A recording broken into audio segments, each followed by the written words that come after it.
Oh. I love to speak. I just love to speak. Last night, some friends came over from Puerto Rico. When I was in Puerto Rico, I lived there for 3 years and was minister of the church in Puerto Rico, Unity Church in Puerto Rico. And good friends, and they came over. They have children in Los Angeles County and San Diego. And they stopped over, and Janine said something to me. She said, because they both said, "Oh, well, we don't want to interrupt you while you're writing your talk." And I said, "Look, I got way too much talk in me already. You're not interrupting me at all." Because when I prepare to speak, it's like I'm like Neo in the Matrix. I see the code. The problem is I still want to fuss with it, you know? I'm still learning how to just let the code move through me rather than like see really neat things and go, "Oh, I think I'll use this for this." So she said, "Well," and I said, "No, I don't." I said, I just basically channel. She said, "Well, what's that?" And I started to explain it. And then I realized what all I needed to say was, "Oh, I just get out of the way." Because that's all that channeling is in anything. Whether you're making a muffin or you're speaking, you just get out of the way. You know how to do this, and if you don't, you can tap the Akashic records because someone has done it, and you're one with everyone. So all you have to do is get out of the way and watch how God does it. Watch how God does it. And so speaking is always fun for me because I never know what's going to happen. And lately it's been really fun because I'm getting all this information about teaching. And at the same time, I start saying, "Well, I can really teach now." And God says, "Yeah, but you get too heady in that, Dale. I would like you just to relax and enjoy." And I do like to enjoy because one of my experiences with you here on speaking is kind of something I can't describe. It's not something that'll even play on the internet through the online thing. And that is conscious contact with you. We have conscious contact here. And I don't mean just seeing each other. I mean conscious contact of the heart, because that is our intention. And that is my intention, to do so. To be one with you. Because actually, I really don't care what happens as long as I experience you and me together. I can't think of anything better. I could come up with a wonderful crafted scheme, but it pales in comparison to actually being connected with you. That's where it's all at. We don't know how this enlightenment stuff works anyways. We really don't. I mean, Eckhart Tolle, I read an interview, and he was describing when he came into awareness of his awareness, which it's interesting. I think of Eckhart Tolle and Byron Katie when they awoke, and they woke from great pain. It's like something happened on the planet when those two people awoke. And they always say it's three, right? So in my world, I'm the third. Yeah, I am. I'm the third. But Tolle, I loved it because Tolle, when he talked, he read this and he spoke about this in his book, but in this interview, he spoke about it too, and he said, "Oh, that's the wrong one. Hold on a sec. It's this one." He said, he said, "Suddenly the thought came into my mind, I cannot live with myself any longer. The thought kept repeating itself several times. Suddenly I stepped back from the thought, looked at it as it were, and I became aware of the strangeness of the thought. If I cannot live with myself, there must be two of me, the I and the self that I cannot live with." And the question arose, who is the I and who is the self that I cannot live with? And then he talks about he collapsed. He went into this place. He actually went into initially a great place of fear, and then he heard a voice that said, "Resist nothing," and then he doesn't remember too much what happened after that. Except when he came into this new place, and he described it, it's beautiful, and I loved one of the things he said. This is an interesting statement. He said this. He said, listen to this closely.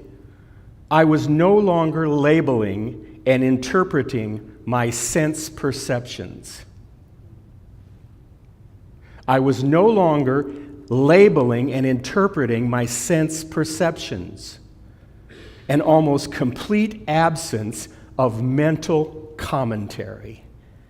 We're talking deep peace here, friends. Deep peace, because that's the only thing that keeps us from being in incredible peace, is our insistence on staying in the way, trying to figure out what's happening.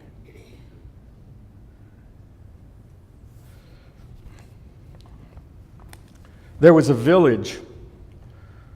It was a village in the mud, in the sea, in the lake. This village, and it was called Waterbug Village. All the water bugs lived in this village. It was in the mud, and they had their little town there. They had their town hall and their church and their grocery store and their homes, and they had all of it down there. Follow me with this? And they were living fine and well and just great.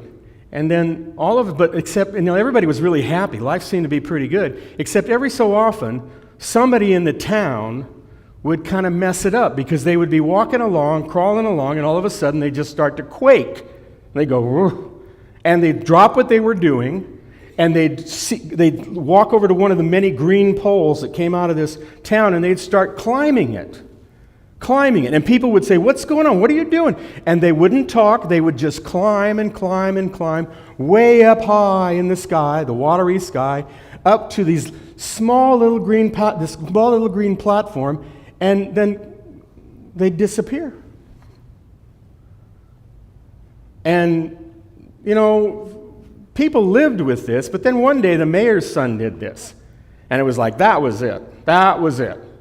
They called the town meeting right away, and they said, this has got to stop. We don't know. We need information. We need information. We need to know what's going on. Everybody agreed. The town council was there, and they all, and the city planner, Carl, the city planner, who was also on the city council, he said, here's the deal. We need to pass a law that whoever goes through this experience of quaking again and climbing up here, that they need to stop and tell us what's going on. And everyone agreed to a bug. They all agreed. Fine, everything was fine. Till one day, all of a sudden, Carl was going to work, and Carl goes, he starts quaking. And he walks over to one of these green poles, and he starts climbing. And all the townspeople are going, Carl, what's going on? What's going on? And Carl just climbs up the pole. And he climbs and climbs and climbs till he can hardly even see the village anymore. And he comes up to the green platform, and he pulls himself over, and this bright light hits him, and he passes out, like Eckhart Tolle maybe. Yeah. And that time goes by, I don't know, hours, maybe days. All of a sudden he wakes up, and he's in this experience where seems to be high over some blue watery thing, and he's floating and darting and streaming, and he's moving with light. He's moving with such a freedom he's never known. And he looks, and he has this silvery wing out here, and he has this silvery wing out here, and he realizes that he's a dragonfly.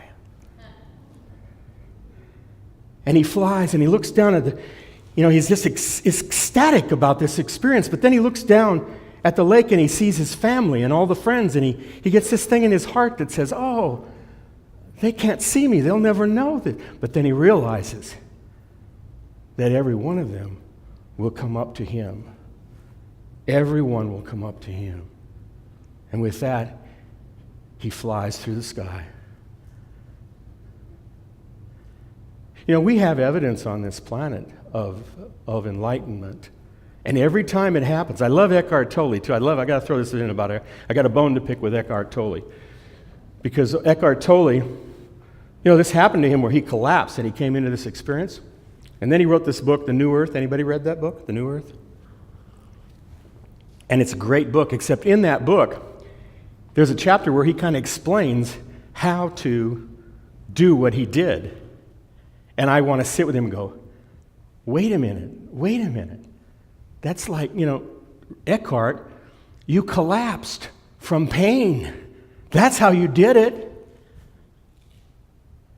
It's like talking to a water bug and saying, as a dragonfly, and saying, hey, this is what it's like and how you become what I am. They should be saying, what's wrong with you? Because it's a mystical thing. It's a mystical thing. But it's also a reality.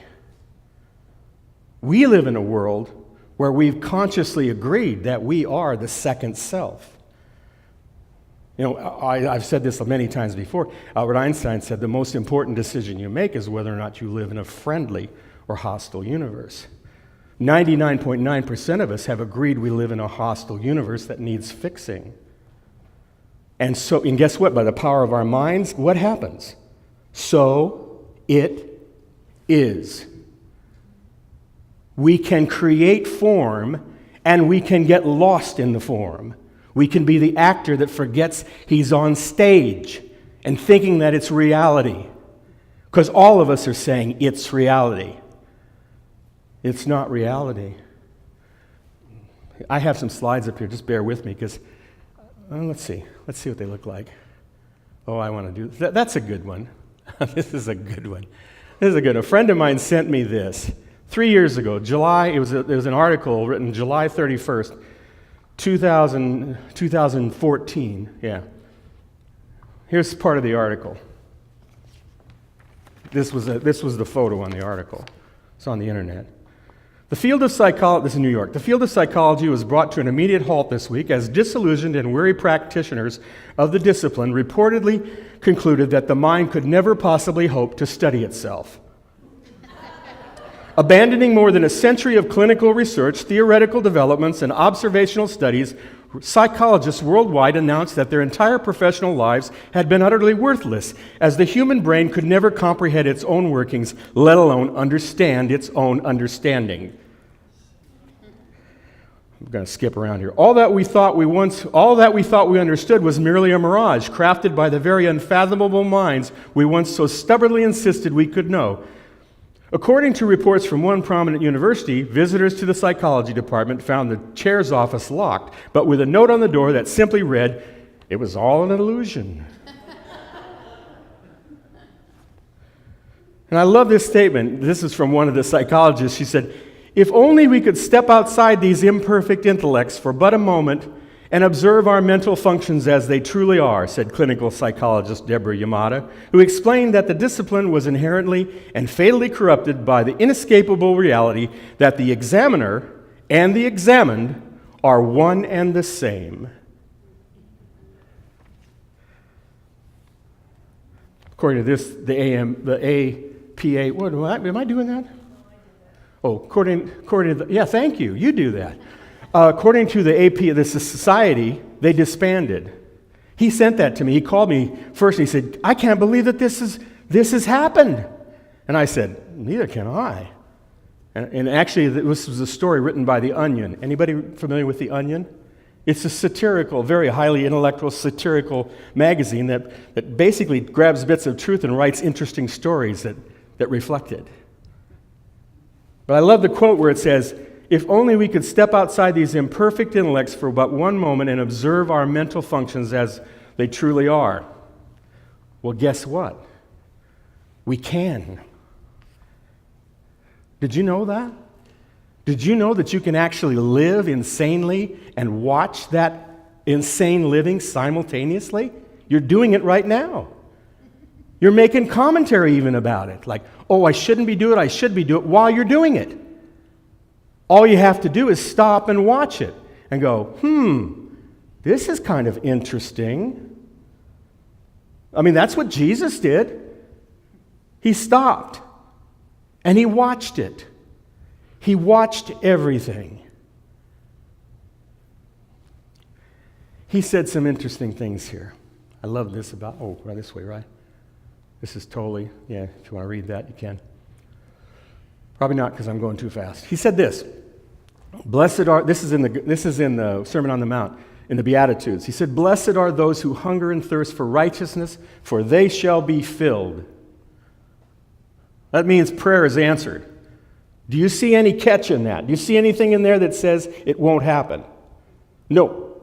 Because that's one thing about spiritual principle, you can be sure about spiritual principle. It either works every time, always, or it's not true.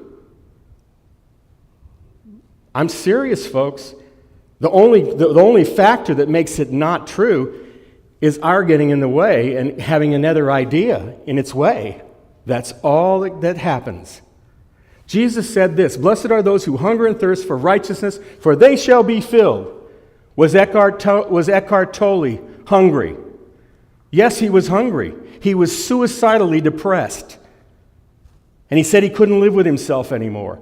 He wasn't just, complaining to his friends saying, "I just can't live with myself anymore." He was looking in the mirror saying, "I cannot live with myself anymore. This madness of playing two roles is driving me insane."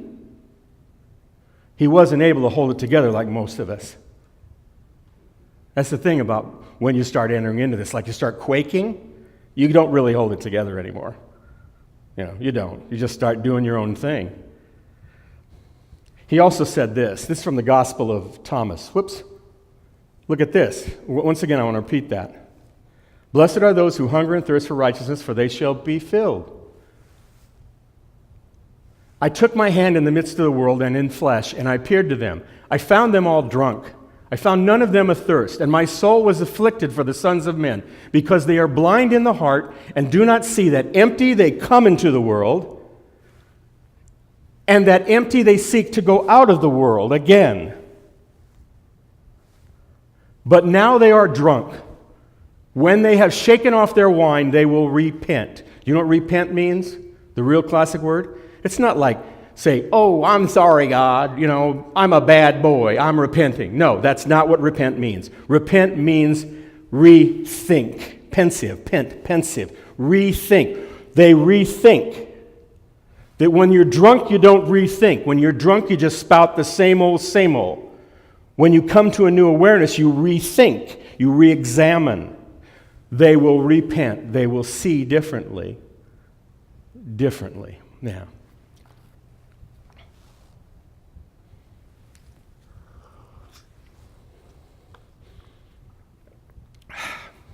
so here we are in unity, and we're in an interesting position.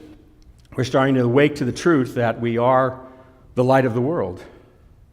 We are the light of the world, but I play a human being on television or in the world. I think that I can actually control that. But empty we come into the world, empty we leave. When we get out of here, like James Morrison said, what did he say? Nobody gets out of here alive.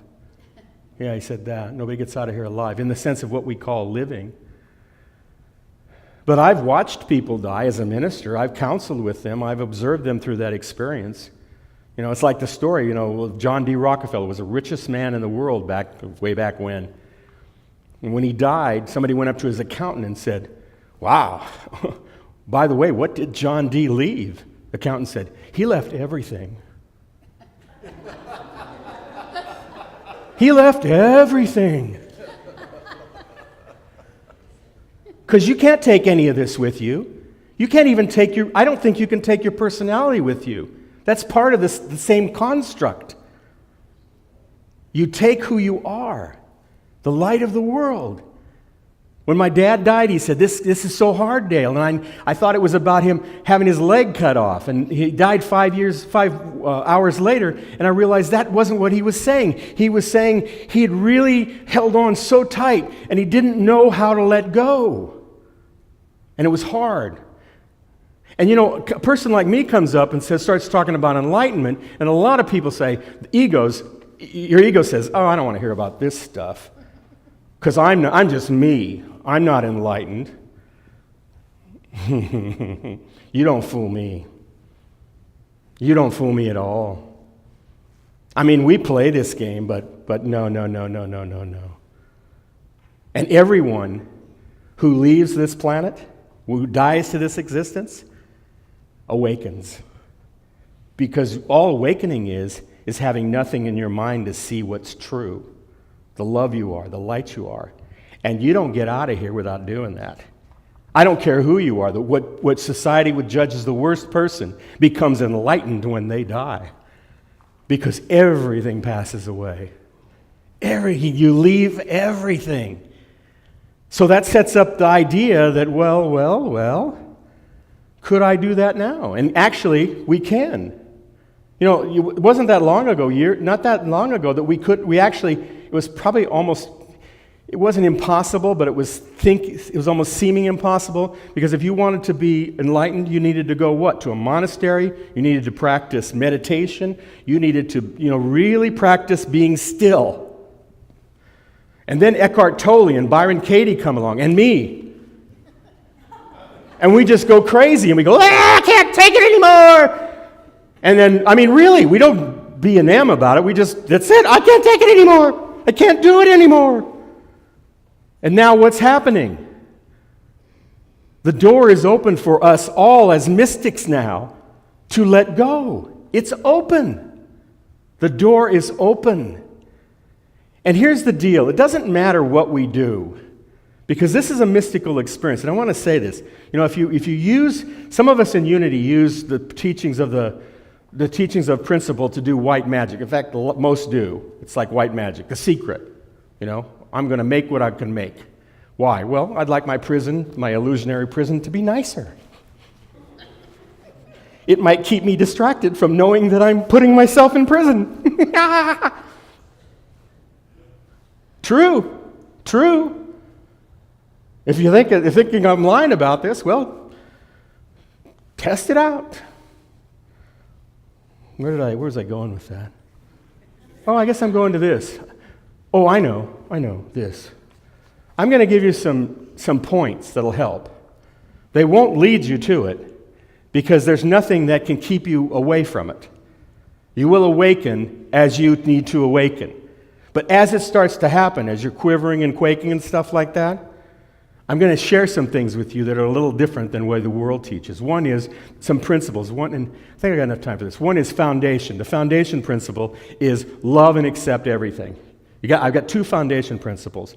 And if you don't practice these 2 foundation principles, it's going to be really hard to practice the other 3. And that's not bad. That just is. The first is you got to love and accept everything. Everything? Hitler, child abuse, everything? Yeah, everything. Because what is happening on the world is one little thing in the context of the world. But what is happening in spiritual awareness, our unlimited oneness transcends that. The goal is not to have a better life in the sense that God would look at it if God was a person. The goal is to be one. One. That's why Jesus, who was an incredible innocent, basically when they were trying to murder him, he's going like to his best friend, Peter's going, stop. Satan, get behind me. You're fighting the plan, buddy. There's nothing happening to me. There's nothing happening to me. What's happening to what you think is happening is what you think is happening to who you think I am. And I am not who you think I am, just like you are not who you think you are. And it's okay to think that, but at some point you're going to have to recognize that thinking is insane. Not bad, just insane. Not bad, just insane. There's nothing wrong with insane. Anybody who would test drive one of these minds, that would probably be the first insanity. Like, what? You're going to put me in one of these things that can reflect things, I can reflect in the world, and I can attach to everything I reflect upon? Never mind. We did that, though, because everything works. You have to love and accept everything. Is that doing that again? What you're seeing and what you're not seeing. What was the one before that? Oh, that's it. Wrestling over what is true or not won't help you see. It will only get you compulsively lost. Fighting yourself over repetitive beliefs and their predictable consequences. Anybody relate with that? Why doesn't life ever change? Well, because you're wrestling over what you think is happening. And when you wrestle with what you think is happening, the first thing is, before you get to solutions, everything keeps happening. And how would solutions work if your first premise is, I want to think that everything is still happening? A solution might end that. No, we'll have none of that. That would leave us open, lost, maybe our psychic ground. And another thing, right now, all of you, any of you in your mind that are saying, this guy's too over my head, all that means is your ego saying, I'm getting scared. That's all it's saying. Nothing I'm saying is over anyone's head. It's very simple. But your mind may be saying, I don't want to hear this. In fact, you may have already checked out, and that's okay. That's okay. Everything has its way, its timing. Second one principle, again, the second principle that's important is you got to practice presence over the particular. This is a difficult one, because that means if you don't like somebody or you don't like what they do, you got to stop and say, well, there is who they are. You know, there is who they are. You know, as Ashley Brilliant said, I don't have any solution, but I certainly admire the problem. This is actually reality. I don't know how to fix who you're pretending to be, but I know who you are. That's real. That's real. Now, for your mind, that could be difficult because your mind's going to say, yeah, but we want to fix this because we think it's wrong. And then you go back to the first one and say, and we've been wrestling over that. How long? Oh, forever. Let's just keep doing it, right? Well, do it till it collapses, till you start quaking and crawling up the green pole. Okay. Well, the third one. Now, after the first two principles, the third one is to face the reality of experience. This fits in with the other two because when you face the reality of experience, you start looking at how your life works. How does poverty and prosperity issue forth in my life from when I'm divided or when I'm unified? What are the costs of the division? What are the rewards? You know? But even most of all is just noticing things and seeing that if something's happening, this is in spiritual teaching, you get this. You may not know what's happening. You may not really, but you don't need to know what's happening. Think about this. You don't need to know the quality of the illusion. You don't need to know the specifics of the illusion, especially if you're not going to use the illusion to try to fix yourself because you've already figured out that that's an insane thing to do. But do you have to stop seeing things that way? No. But what you want to do is notice the reality about what you're seeing. Now we're talking about forgiveness. Really, the essence of forgiveness. Forgiveness is practice. Really, true forgiveness isn't like, I forgive you, you jerk who's obviously doing something wrong. That is not forgiveness. That is resentment, nice resentment, that's called. Nice resentment. Forgiveness is, I don't really know what's happening here. I think I need to let go of my judgment. That is forgiveness. That is forgiveness.